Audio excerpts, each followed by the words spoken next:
नमस्कार, अमर उजाला बोनस में आपका स्वागत है। मैं हूं शुभम शंकधर और आप देख रहे हैं अपना मनपसंद prime time show bonus point. कल के बोनस पॉइंट को आपका अधिक प्रेम मिला, अधिक स्नेह मिला। उस पर जो व्यूज़ हैं, जो एंगेजमेंट है, जो कमेंट है, वो ये बता रहा है। आज के बोनस पॉइंट में भी तमाम खबरें हैं। आज का बोनस पॉइंट कल से थोड़ा लंबा है, कुछ ज़्यादा खबरों को मनोज जी ने परोसा है, जो प्रोड्यूसर हैं हमारे शो के।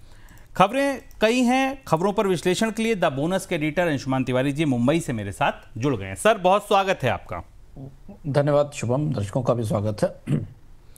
चलिए अंशुमान जी तैयार, हम तैयार। शो शुरू करते हैं। सबसे पहले आपको दिखाते हैं ऑन द शो। पहले आप जानिए, समझिए कि कौन सी बड़ी खबरों से होते हुए हम गुजरेंगे। पहली खबर मॉनसून से जुड़ी। देश के कई हिस्सों में अत्यधिक बारिश हुई है, सामान्य से ज़्यादा बारिश हुई है। खरीफ की बुआई चल रही है। क्या कुछ वहाँ से आंकड़े छन के आ रहे हैं, क्या कुछ मानसून के आंकड़े बता रहे हैं, क्या कुछ बरसात के आंकड़े बता रहे हैं।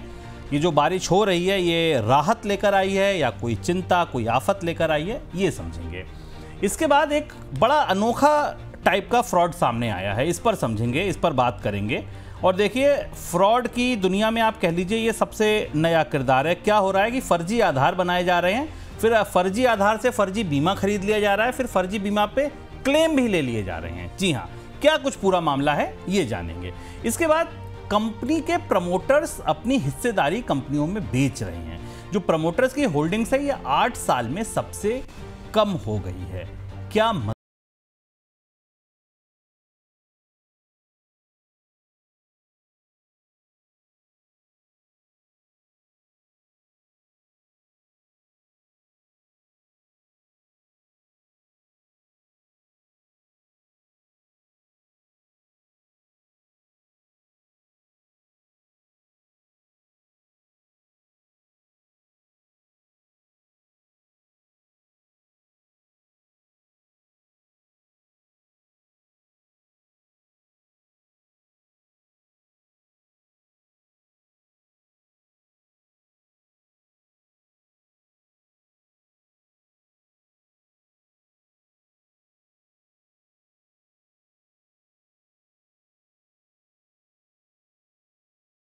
गिफ्ट सिटी से क्या कुछ हासिल हुआ, आगे और ऐसे सेंटर्स की ज़रूरत क्यों बताई गई, क्या कुछ इसके पीछे की वजह है, ये जानेंगे। इसके बाद बड़ा एक्सपोर्ट बाजार है यूएस के साथ डील नहीं हुई तो भारत पर क्या असर होगा। कल हमने चर्चा की कि एक नई डील पर नई तरीके से नई कोशिश शुरू हो गई है। कल शाम होते होते अमेरिकी राष्ट्रपति का एक बयान आया, उसमें उन्होंने कहा कि भाई रूस से आप जो तेल खरीद रहे हैं वो ठीक नहीं है, हम आप पर और कड़ी कार्रवाई करेंगे और ज़्यादा पेनल्टीज, टैरिफ लगाएंगे। भारत ने कहा ठीक है, आप लगाएंगे, लेकिन आप भी तो खरीदते हैं, यूरोप भी तो खरीदता है, उसका क्या। ये खींचतान मची हुई है। इस बीच आज नाप जोख अंशुमान जी के साथ इस बात की करेंगे कि अगर टैरिफ लगते हैं, लग गए हैं, मान लीजिए अब तो लग ही गए हैं जब तक नई डील नहीं होती है, तो एक्सपोर्ट दरअसल हमारा कितना टिका है, उसमें कितनी कमी आएगी, इसके निकट भविष्य में और अगर दूरगामी परिणाम देखें तो क्या हो सकते हैं, ये आज हम डिटेल में समझेंगे। ये रूस वाली खबर को भी निश्चित तौर पर टच करेंगे। लेकिन पहली खबर मॉनसून की, यहां मिजाज समझिए। मॉनसून सीजन के दौरान अब तक देश भर में हुई बरसात सामान्य के मुकाबले ज्यादा रही है। जिन राज्यों में कुछ कमी देखी जा रही थी, उनकी कमी अब दूर हो रही है। सोमवार को उत्तर प्रदेश, बिहार, पश्चिम बंगाल और झारखंड में सामान्य से ज़्यादा बारिश हुई है। उत्तर प्रदेश में सोमवार को सामान्य के मुकाबले 404% और बिहार में 370% ज़्यादा बरसात दर्ज की गई है। इस बीच अब तक बीते मानसून सीजन के दौरान जिन राज्यों में अत्यधिक बरसात हुई, उनमें राजस्थान, मध्य प्रदेश, झारखंड और हरियाणा सबसे आगे हैं। सर, इस बार अर्ली मानसून आया था तो एक चिंता थी, चर्चाओं में ये बात थी कि जब मानसून जा रहा होगा तब शायद सूखा जैसी स्थिति देखने को मिल सकती है। अब मॉनसून में हम, आप कह सकते कि मध्य से तो हम आगे निकल ही आए हैं। क्या ताजा आंकड़े आपको बता रहे हैं? मानसून का ये वाला जो फेज है, जो स्वभाव है, इसमें काफ़ी अप्रत्याशित है। और सबसे महत्वपूर्ण बात यह है कि पिछले 3-4 दिनों में भारत के कुछ प्रमुख अनाज उत्पादक इलाकों में ज़्यादा बारिश हुई है, सामान्य से काफ़ी ज़्यादा। ओवरऑल सरप्लस तो 6% का है, लेकिन अगर आप आंकड़ों को भीतर जाकर देखें जो आपको स्क्रीन पर दिखाई दे रहा है, तो उत्तर प्रदेश में 404% सामान्य से ज़्यादा बारिश हुई है। बनारस और प्रयागराज के इलाकों में शहरों में बाढ़ की स्थिति है। बिहार में 370%, उत्तराखंड में 113% है, पश्चिम बंगाल में 77% और झारखंड में 48% है। और ये मानसून के हाल फिलहाल के वर्षों में सबसे प्रत्याशित तरीके का स्वभाव है। बेहद कम समय में 3 दिनों में 4 दिनों में किसी एक भूगोल पर बेहद ज्यादा बारिश होना, और यह अचानक फ्लैश फ्लड्स जैसी स्थिति देश के कई हिस्सों में, खासतौर से उत्तर और पूर्वी भारत के हिस्सों में बनती दिखाई दे रही है। इसका असर हमें फसल पर, बुवाई पर कितना पड़ेगा, इसके आंकड़े भी नहीं मिल सकते, क्योंकि बाढ़ उतरने के बाद समझ में आएगा। लेकिन यह निश्चित तौर पर खरीफ की बुवाई को प्रभावित करने वाला घटनाक्रम है, और शहरों की तो जो हालत हो रही है इस बारिश से, मानसून से वो एक अलग है। यह अप्रत्याशित स्वभाव हमें दिख रहा है, जबकि कुछ देश के कुछ हिस्सों में जहां इस समय बारिश होती थी, वहां आमतौर पर अब इस महीने में, अगस्त के शुरुआती और जुलाई के अंत के महीनों में उतनी तेज बारिश नहीं दिखाई दी है। अब अगर आप मानसून के क्रम के हिसाब से देखें तो 1 महीना और बचा है, सितंबर तक मानसून की बारिश खिंचती है। तब किस तरीके की परिस्थिति बनती है, इस पर हमारी निगाह रहेगी, क्योंकि सबसे क्रूशियल पीरियड शुरू हो रहा है भारत में मानसून की में खरीफ की फसलों की बुआई के बाद उसके उत्पादन को लेकर। इसकी शुरुआत सामान्य बारिश से नहीं बल्कि असामान्य बारिश से हो रही है। चलिए, इस साल मानसून सीजन में ज़्यादा बरसात हुई, लेकिन इसका फायदा खरीफ की खेती को मिला है। 1 अगस्त तक खरीफ फसलों का कुल रकबा पिछले साल के मुकाबले करीब 45 लाख हेक्टेयर आगे है। इसमें सबसे ज़्यादा योगदान धान की खेती का है। धान का रकबा करीब 42 लाख हेक्टेयर बढ़कर 319 लाख हेक्टेयर तक पहुंच गया है। अन्य फसलों में सोयाबीन, तुअर और कपास की खेती पिछले साल से कुछ कम है। सर, खरीफ के जो आंकड़े हैं, ये क्या आपको बता रहे हैं? जैसा मानसून था वैसी खरीफ दिख नहीं रही है। जिस तरीके का अंदाज किया जा रहा था कि समय से आया, समय से पहले हुआ मानसून है, अगर आप फसलों का पूरा चार्ट करीब से देखें तो आपको उन्हीं बिंदुओं पर दबाव बनता दिख रहा है जहां जो दबाव पहले से भारत में खरीफ की फसल के साथ आता है। हालांकि करीब करीब 85 से 90% के आसपास सोइंग पूरी हो चुकी है, 10-15% ही सोइंग बची है। लेकिन सिर्फ धान को अगर आप देखें तो धान की परिस्थिति में हमें बड़ी बढ़ोतरी दिखाई दे रही है। दलहन के रकबे में ना के बराबर बढ़ोतरी हुई है।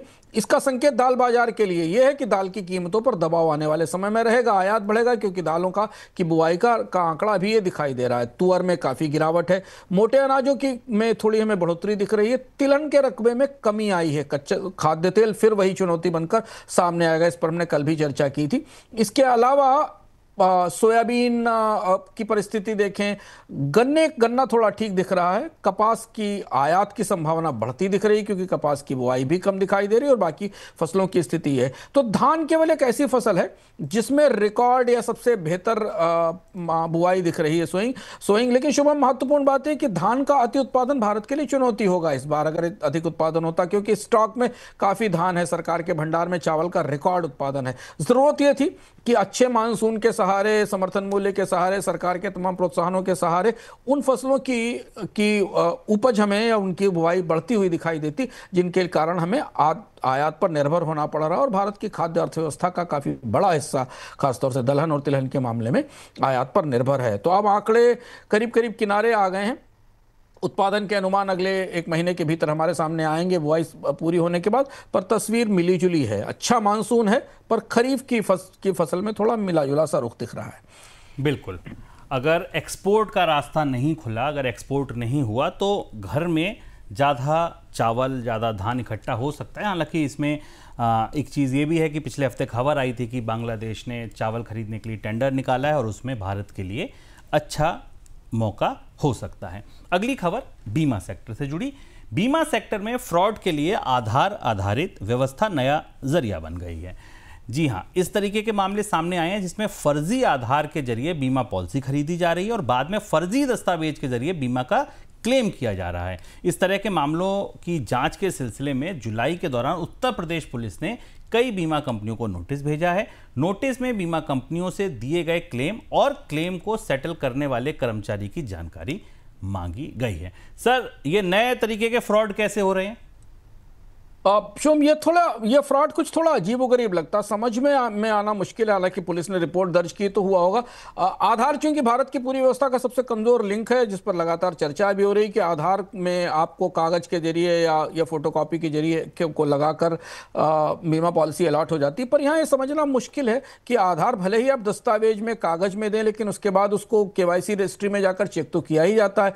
तो बीमा बेचने वाली कंपनियां बगैर आधार को वेरीफाई किए हुए आपके सरकार के सिस्टम से अगर बीमा बेच रही हैं तो फिर ये स्कैम है, फिर ये फ्रॉड, क्योंकि ये फ्रॉड नहीं है, क्योंकि इसमें बीमा कंपनियों के कर्मचारी भी बाकी लोग शामिल हैं। उन्होंने उस पर सारी चीजें मंजूर की और फिर उसी का क्लेम भी लिया जा रहा है। इसका मतलब दोबारा भी वेरीफाई नहीं हुआ।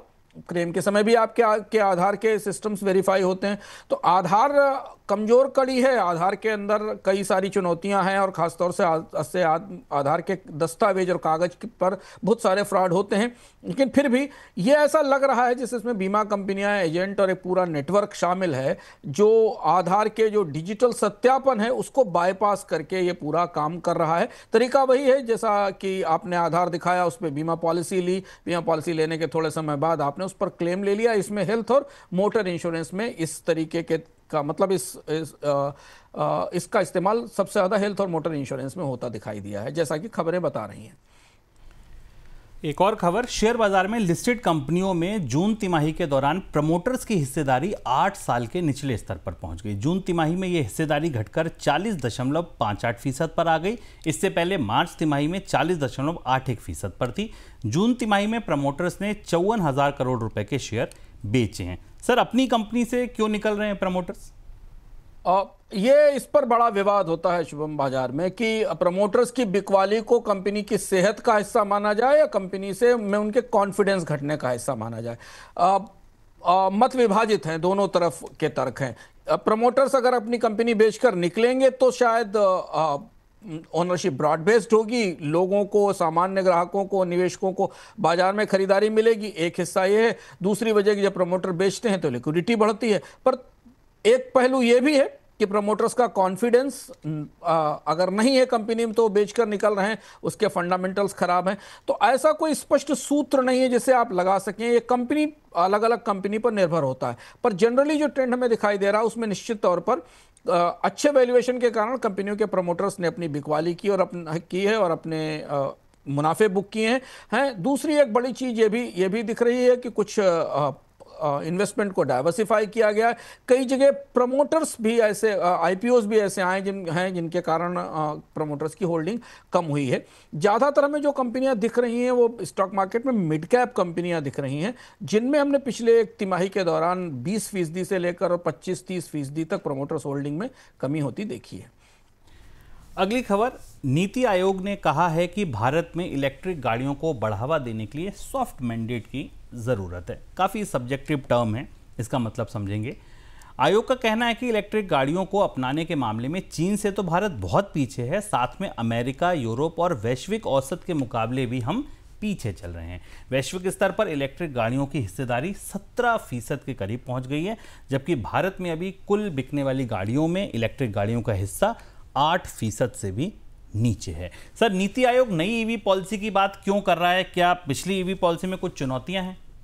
ये भी थोड़ा खबर समझने जैसी, क्योंकि नीति आयोग ने सुझाव क्यों दिया? भारत के पास तो एक ईवी पॉलिसी पहले से मौजूद है। हाँ, उस ईवी पॉलिसी में बड़ी चुनौतियां थी। सबसे बड़ी बात यह थी कि भारत की जो पूरी ईवी क्रांति या तथाकथित ईवी क्रांति थी, हालांकि नीति आयोग ने माना है कि हम बहुत पीछे हैं अमेरिका और चाइना से तो खैर काफ़ी पीछे हैं। जब पुरानी ईवी पॉलिसी आई थी तब ये लक्ष्य रखा गया था कि भारत सबसे प्रमुख देशों में होगा इलेक्ट्रिक वाहन खरीदने वालों में। दोपहिया वाहनों के लिए हमने खास तौर पर एक नीति बनाई गई थी भारत में, जिसके कारण दोपहिया वाहनों की खरीद पर सब्सिडी दी जाती थी।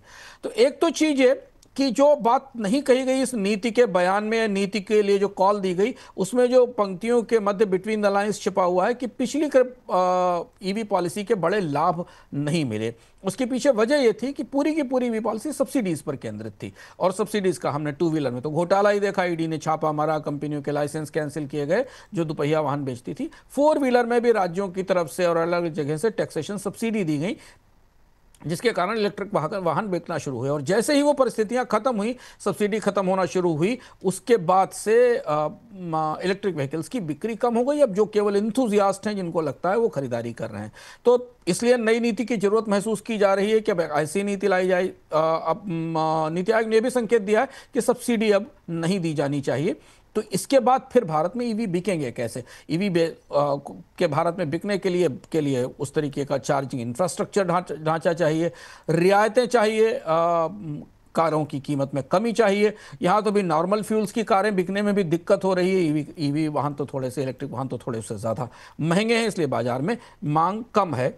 पर नीति आयोग एक नई नीति की बात कर रहा है। सरकार की तरफ से क्या इस पर प्रतिक्रिया आएगी और कौन सी नीति आएगी, देखा जाएगा। लेकिन पूरी दुनिया में ईवी के मार्केट में पिछले 2 साल के अंदर बड़ा रिशफल हुआ है। दुनिया के लगभग ज़्यादातर देशों ने सब्सिडीज बंद कर दी हैं और अब इन्हें सामान्य कारों के मुकाबले प्रतिस्पर्धा में खड़े होने के लिए कहा जा रहा है। और इसका असर हमें पूरी दुनिया में ईवी की डिमांड पर दिखाई दिया है।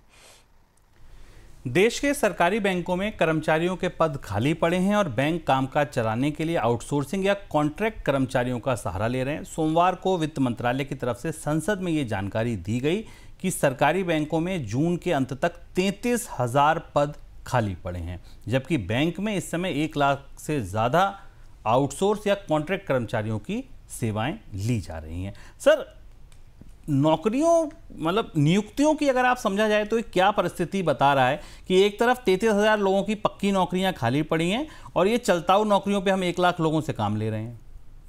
भारतीय बैंकों में क्या, भारत के पूरे सरकारी नौकरियां या जो स्थायी जॉब है, उनमें फॉर्मलाइजेशन खत्म हो रहा है। और ये भारत के रोजगार परिदृश्य का सबसे चौंकाने वाला और सबसे चुनौतीपूर्ण परिदृश्य है। बैंकों में हम इतने कॉन्ट्रैक्ट पर रिक्रूटमेंट क्यों देख रहे हैं? उसकी बड़ी वजह है कि बैंक धीमे धीमे इंफॉर्मेशन टेक्नोलॉजी, IT और इन सारे काम, इन प्रक्रियाओं को अपनाकर अपने आप को पूरी तरह IT इक्विप्ड कर रहे हैं। और इसलिए उन्हें अब आउटसोर्स कर्मचारियों की, टेक्नोलॉजी एक्सपर्ट्स की, नेटवर्क मैनेजर्स की, सिस्टम्स लिखने वालों की, इनकी ज़्यादा ज़रूरत है, जो आमतौर पर निजी कंपनियों के अनुबंध से ही मिल रहे हैं। जबकि जो सामान्य बैंकिंग व्यवस्था से आने वाले कर्मचारी हैं, वो पारंपरिक बैंकिंग कामकाज को संभालने में की ट्रेनिंग लेकर आते हैं और वो उसी तरह से भर्ती किए जाते हैं। बैंक अपने कामों को तकनीक के आधार पर आउटसोर्स कर रहे हैं, इसलिए इतना बड़ा अंतर हमें दिखता है कॉन्ट्रैक्ट पर और रेगुलर एम्प्लॉयज़ पर। दूसरी बड़ी चीज़ है कि हम जिस पर अलग बार चर्चा भी करते रहते हैं कि बैंकों के मार्जिन्स पर लगातार दबाव रहता है, एम्प्लॉयज़ की कॉस्ट ज़्यादा होती है। कॉन्ट्रैक्ट कर्मचारियों से बेहतर आउटपुट लिया जाता है और उनकी कॉस्ट भी कम होती है। और ये बात केवल बैंकों की नहीं है, आप सरकारी विभागों में भी देख लीजिए, राज्यों में भी देख लीजिए। राज्यों में भी जो भी सेवाएं हैं, उन सेवाओं में अब स्थायी कर्मचारी, फॉर्मल एम्प्लॉयज़ की या उनकी भर्तियां लगभग न्यूनतम स्तर पर हैं। मैक्सिमम, अधिकतम भर्तियां, चाहे वो किसी भी विभाग हो, चाहे वो शिक्षा हो या स्वास्थ्य हो, वहां पर अनुबंध पे लोगों की जा रही है। तो ये कॉन्ट्रैक्चुअलाइजेशन ऑफ जॉब्स या एम्प्लॉयमेंट सरकारी क्षेत्रों में और BFSI में लगभग अब एक मुख्य धारा में इस्टेब्लिश हो गया है। संसदीय समिति ने देश में 1 से ज़्यादा इंटरनेशनल फाइनेंस सेंटर स्थापित करने के लिए कहा है। संसद में पेश हुई समिति की रिपोर्ट में बताया गया कि गुजरात का गिफ्ट सिटी देश का एकमात्र इंटरनेशनल फाइनेंस सेंटर है, जबकि कई दूसरे देशों में 1 से ज़्यादा हैं। चीन में तो इस तरीके के 10 सेंटर हैं। सर, संसदीय समिति का सुझाव तो सही है, लेकिन भारत में इस तरीके के सेंटर में बड़ी बाधा क्या आती है? अभी तो गिफ्ट सिटी को ही खड़े होना है, बनना शुरू हुआ है, उड़ना तो दूर है। अभी अगर आप रैंकिंग देखें, दुनिया के 119 फाइनेंशियल सेंटर में गिफ्ट सिटी की रैंकिंग 46वीं है, 52 से थोड़ी बेहतर हुई है, बढ़ी है। तो पहली चीज़ तो ये कि पहले गिफ्ट सिटी ही अपनी पूरी क्षमता से काम करना शुरू करे। हालांकि सक्रियता दिखाई दी है, विदेशी फंड्स ने इन्वेस्टमेंट करना शुरू किया है, कुछ भारतीय निवेशक भी वहाँ से इन्वेस्ट कर रहे हैं, लेकिन अभी भी गिफ्ट सिटी को बहुत लंबा सफ़र तय करना है। थोड़ी दूर पड़ोस में दुबई है, जो दुनिया के टॉप 10 फाइनेंशियल सेंटर की सीरीज में आ जाने के लिए आगे बढ़ रहा है। ऐसी स्थिति में दूसरी बड़ी चुनौती है कि भारत के टैक्सेशन कानून उलझन भरे हुए हैं। गिफ्ट सिटी को यहाँ तक आते आते इतना समय लग गया क्योंकि टैक्सेशन को लेकर और रेगुलेशन के इतने रेगुलेटर हैं कि गिफ्ट सिटी को यहाँ तक लाने के लिए एक कंबाइंड रेगुलेटर बनाना पड़ा, एक सैंडबॉक्स रेगुलेटरी बनाना पड़ा। तो एक गिफ्ट सिटी का प्रयोग ही अभी पूरी तरह सफल नहीं हुआ। जरूरत तो है फिनटेक की दृष्टि से, भारत में अलग अलग तरीके के फाइनेंशियल सेंटर्स बनाने की जरूरत है, पर भारत का टैक्सेशन ढांचा अभी इतना चुस्त और इतना उदार नहीं है कि वो एक साथ कई ऐसे सेंटर्स को की छूट दे सके जहां से आप लगभग ऑफशोर तरीके के कामों में ट्रेड कर सकें या निवेश कर सकें। तो संसदीय समिति का सुझाव तो अच्छा है, राय तो अच्छी है, लेकिन गिफ्ट सिटी की सफलता में को अभी और इंतजार किया जाना चाहिए, और तब ऐसा हो पाएगा। और सबसे बड़ी चीज़ है कि सरकार टैक्सेशन में कितनी रियायत देना चाहेगी वित्तीय निवेशों पर, इस पर सब कुछ निर्भर करेगा। क्या आप भी सोशल मीडिया की ऐसी बहसों से, किसी ऐसी पोस्ट से, किसी ऐसे ट्वीट से दो चार हुए हैं जिसमें इथेनॉल ब्लेंडेड फ्यूल का इस्तेमाल करने पर कारों पर खराब असर पड़ता है या वो सुरक्षित हैं? अगर ऐसा है तो ये खबर आप ध्यान से सुनिए, क्योंकि सरकार ने इसमें अपना पक्ष रखा है। सोशल मीडिया पर छिड़ी ऐसी बहस के बाद इस मामले पर सरकार की सफाई आई है। पेट्रोलियम मंत्रालय ने कहा है कि सिर्फ 20% इथेनॉल ब्लेंडेड पेट्रोल से गाड़ी का माइलेज और इंजन को नुकसान को लेकर जो भी बातें कही जा रही हैं उनका कोई वैज्ञानिक आधार नहीं है। पेट्रोलियम मंत्रालय ने कहा कि 20% इथेनॉल से ब्लेंडेड पेट्रोल गाड़ी के लिए पूरी तरह सुरक्षित है। सर, क्या विवाद है ये? और दूसरा सवाल जो मेरा होगा वो ये कि सरकार क्यों बढ़ावा देना चाहती है इथेनॉल को इतना? काफी चर्चा है इस पर, और ये बहुत महत्वपूर्ण बहस भी है, और ऐसी बहसें भारत के में होनी भी चाहिए, जिसमें सरकार ने भी अपना पक्ष रखा है। बड़ी बहस है इथेनॉल को लेकर। भारत के दो पैमाने थे। पहली चीज तो है कि भारत ने 2025 की शुरुआत में जो E20 का टारगेट था, E20 का मतलब नॉर्मल फ्यूल में इथेनॉल की 20% की ब्लेंडिंग शामिल कर देना, इस लक्ष्य को हासिल कर लिया। ये भारत के इथेनॉल उत्पादन के लिए और ब्लेंडिंग के लिए एक बड़ी उपलब्धि थी। कोशिश ये थी कि इससे भारत में कच्चे तेल का आयात कम होगा, फ्यूल का उत्सर्जन कम होगा और किसानों के लिए अतिरिक्त आय बनेगी। विवाद यह है कि इससे पहले एक और पैमाना था जिसको E10 कहा जाता, 10% की ब्लेंडिंग का।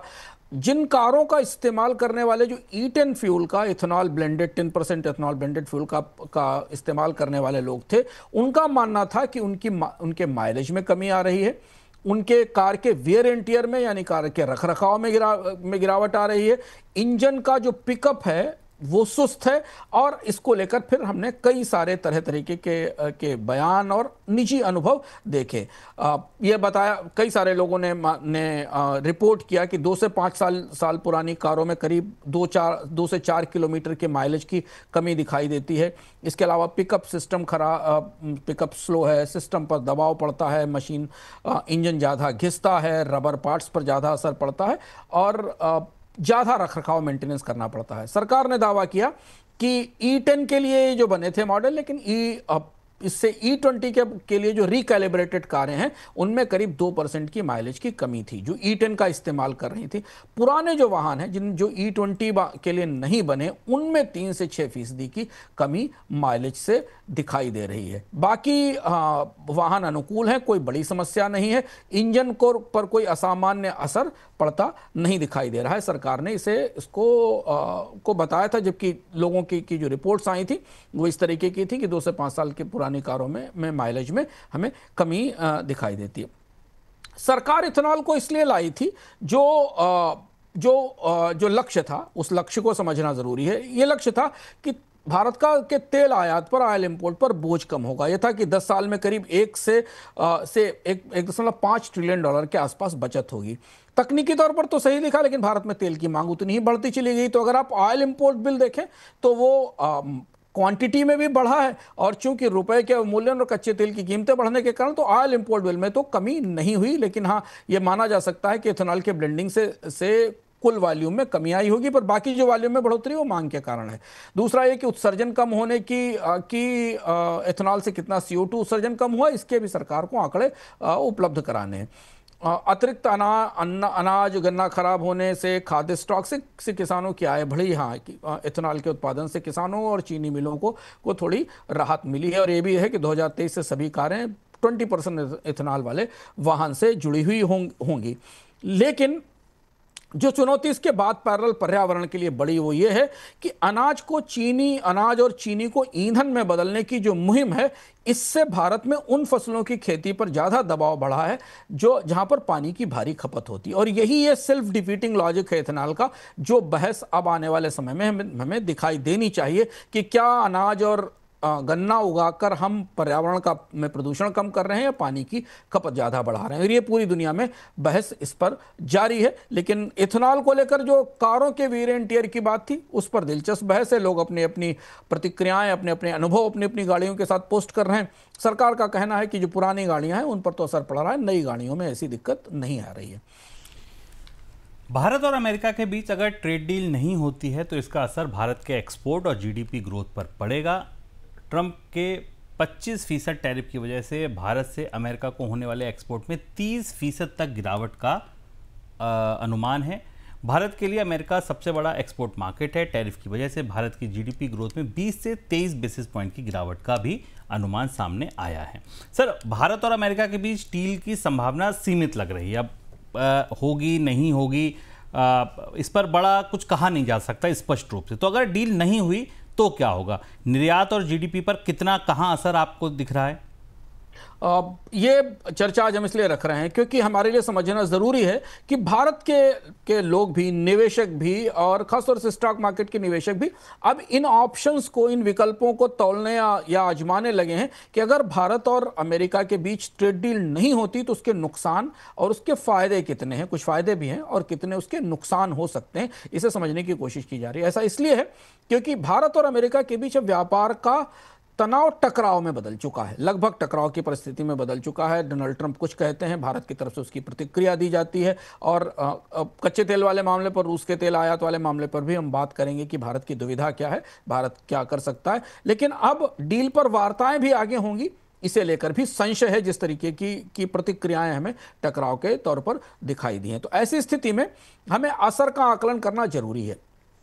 पहली चीज तो ये कि भारत का यूएस को भारत के अमेरिका को एक्सपोर्ट में बड़ी गिरावट आएगी, ये माना जा रहा है। 2025 में भारत का यूएस एक्सपोर्ट करीब $86 बिलियन के आसपास था। 25% टैरिफ से ये $60 बिलियन रह जाएगा। 30% के आसपास गिरावट है। और अगर पेनाल्टी आती है तो ये गिरावट और ज्यादा हो सकती है, यानी करीब करीब $40 से $50 बिलियन के आसपास आ जाएगा। तो huge export market loss Bharat के लिए साफ इसमें दिखाई दे रहा है। दूसरी चीज है कि जो इसके बाद भी 25% टैरिफ के तहत अगर भारत को काम करना पड़ा तो भारत के मुकाबले वियतनाम, बांग्लादेश जैसे देशों पर कम टैरिफ है और वही वो सामान बेच रहे हैं, उन पर भी वो उसी तरीके के सामान वहां से बन रहे हैं जो भारत भी बेचता है। तो यानी दूसरी बड़ा असर प्रतिस्पर्धा पर है। तो जीटीआरआई ने इन सारी चीजों को मानकर 25% टैरिफ पर करीब करीब $60 बिलियन के आसपास की गिरावट, यानी 30% की गिरावट मानी, जो भारत के निर्यात बिल के लिए, भारत के निर्यात के लिए बड़ा झटका होने वाला है। इसमें भी खासतौर पर गहने और कपड़े, जिन पर टैरिफ ज्यादा है, उन्हें बड़ा नुकसान होगा और सी फूड और मेटल पर बड़ा नुकसान होगा। ये दोनों श्रम गहन उद्योग हैं, तो परोक्ष रूप से इनसे बेरोजगारी भी आएगी और गिरावट भी होगी। इसके अलावा भी चूंकि फार्मास्यूटिकल्स को बाहर रखा गया तो उसे इसमें शामिल नहीं किया गया, लेकिन फार्मा पर भी टैरिफ आने वाले समय में आ सकते हैं। भारत की जीडीपी पे करीब 20 से 30 बेसिस पॉइंट के आसपास की कमी हो सकती है, रेटिंग एजेंसियां मान रही। और अगर रूस वाला टैरिफ आता है तो यह नुकसान 40 से 50 बेसिस पॉइंट तक का हो सकता है। निर्यात निर्भर क्षेत्रों में शेयर बाजार में तेज गिरावट दिख रही है। निवेशक काफी सतर्क दिखाई दे रहे हैं। अगर आप कंपनियों के संदर्भ में भी देखें तो भारत में कई प्रमुख ऐसी कंपनियां हैं जिनका बड़ा निर्यात है जिन्हें हम आपके बारे में बता रहे हैं। कपड़े में जिनका निर्यात में बड़ा हिस्सा Welspun, Gokuldas export, Indo count, गहनों में टाइटन, कल्याण ज्वेलर्स, ऑटो पार्ट्स में Bharat forge, Balkrishna industries, refining कंपनियां हैं जो इसमें रिलायंस IOCL है, इलेक्ट्रॉनिक्स में एप्पल की डिक्सन टेक्नोलॉजीज है, फार्मा और IT। ये बड़ी कंपनियां हैं जिनके लिए लंबे समय के लिए अमेरिका का बाजार प्रतिस्पर्धा से बाहर हो जाएगा। तो ये वो असर का वास्तविक आकलन है जो हमने आपके सामने रखा अगर भारत और अमेरिका के बीच संधि नहीं होती है, क्योंकि अभी ये संभावनाएं टटोली जाने लगी हैं। सर, दूसरा सवाल कि भारत की नुकसान सहने की क्षमता कितनी है? ठीक है, अब भाई एक्सपोर्ट टूटेंगे, एक्सपोर्ट के पीछे, मतलब एक्सपोर्ट की ही आप कहिए तो कंधे पर बैठ के रोजगार आते हैं, फैक्ट्रियां आती हैं, फिर जीडीपी आती है, नुकसान होगा। कितनी क्षमता है चीज़ें एकदम कोलैप्स हो जाएंगी, आपको लगता है? नहीं, असर तो गहरा होगा लेकिन संभल जाएंगे। हाँ, ये भी आंकड़े करीब से और ठोस ढंग से समझना जरूरी है ताकि हम समझ सकें। देखिए, भारत की अर्थव्यवस्था निर्यात आधारित नहीं है। निर्यातों का हिस्सा भारत की टोटल इकोनॉमी में करीब 20% के आसपास है और अमेरिका का हिस्सा कुल निर्यात में करीब 17% के आसपास है। इसलिए नुकसान तो बड़ा है लेकिन घातक नहीं है, कोलैप्सेबल नहीं है। वियतनाम जैसी अर्थव्यवस्थाएं या फिलीपींस जैसी अर्थव्यवस्थाओं के लिए नुकसान और ज्यादा बड़ा था क्योंकि वो एक्सपोर्ट ओरिएंटेड इकोनॉमीज है। भारत की अर्थव्यवस्था घरेलू स्तर पर भी अपनी मांग को समर्थित करती है। EU, यूके और दक्षिण अमेरिका, बाकी देशों के साथ, दक्षिण पूर्व एशिया के देशों के साथ FTA से नुकसान कम हो सकता है लेकिन इसमें किसी मुगालते में रहने की जरूरत नहीं है। अमेरिकी बाजार की कोई जगह नहीं ले सकता और अभी तक भारत के जितने FTA हुए हैं उनका नतीजा निर्यात बढ़ाने के तौर पर सामने नहीं आया, बहुत अच्छा नतीजा नहीं मिला है जो FTA के एनालिसिस हमारे पास उपलब्ध रहती है। अमेरिका के मामले में इनके नतीजे सामने आए तो अमेरिका जो है वो अमेरिका का बाजार इनका विकल्प नहीं हो सकता है। तीसरा ये कि सरकार को नुकसान उठाने वाली कंपनियों पर ब्याज सब्सिडी देनी पड़ेगी, उनको अलग से बेल आउट पैकेज देने की जरूरत पड़ सकती है। तो ये नुकसान है। घरेलू अर्थव्यवस्था के लिए बड़ी चुनौती ये है, जैसा शुभम ने आपको संकेत दिया कि रोजगार आते हैं। चूंकि चीन की तरह भारत को भी घरेलू खपत पर ध्यान देना होगा। जैसे हम आपको बता रहे हैं कि चीन ने अपनी घरेलू इकोनॉमी को रिवाइटलाइज करने के लिए एक बड़ा प्लान बनाया है, कंजम्पशन बढ़ाने के लिए एक बड़ा प्लान बनाया है क्योंकि चीन को भी अमेरिका का निर्यात गंवाना पड़ रहा है। उस पर तो 30% 34% टैरिफ है, तो इसलिए अमेरिका के बाजार गंवाने के बदले चीन अपने देश में खपत करना चाहता है।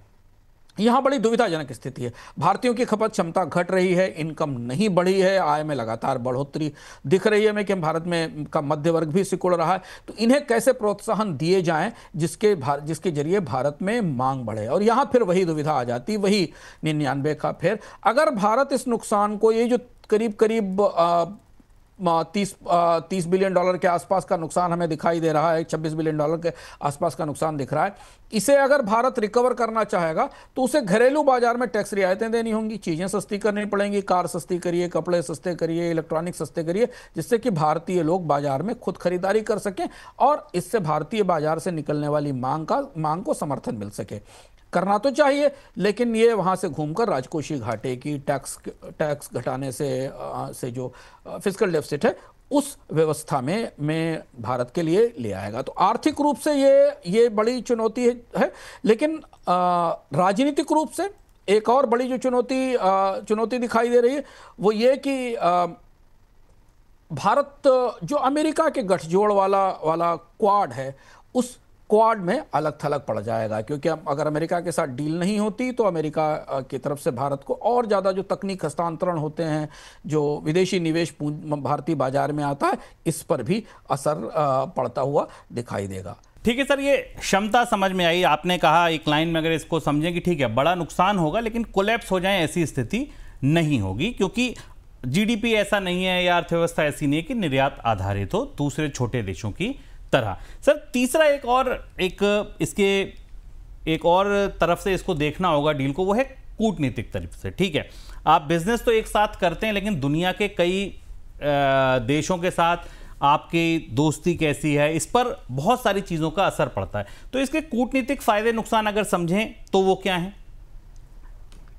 शुभम, यहाँ थोड़े ज़्यादा बड़े नुकसान हैं और गहरे नुकसान है। भारत की कूटनीतिक चुनौती भी है कि भारत इतने अच्छे पुराने अमेरिकी संबंधों के साथ और बहुत शुरुआत से बातचीत करने के बाद अमेरिका को साध नहीं पाया। दुनिया के देशों ने अमेरिका के साथ संधि कर ली, समझौता कर लिया कुछ ले देकर, पर भारतीय कूटनीतिक पक्ष या तो डोनाल्ड ट्रंप के साथ उस तरीके की केमिस्ट्री नहीं बना पाया जिस केमिस्ट्री से आमतौर पर ऐसी फंसी हुई उलझन भरी संधियां हैं और भारत के पास इसका तजुर्बा रहा है ऐसी संधियों का। WTO में हमने बहुत गहरी और बहुत जोरदार बहसें, विवाद देखें, पर भारत ने वहां से रास्ता निकाल लिया था।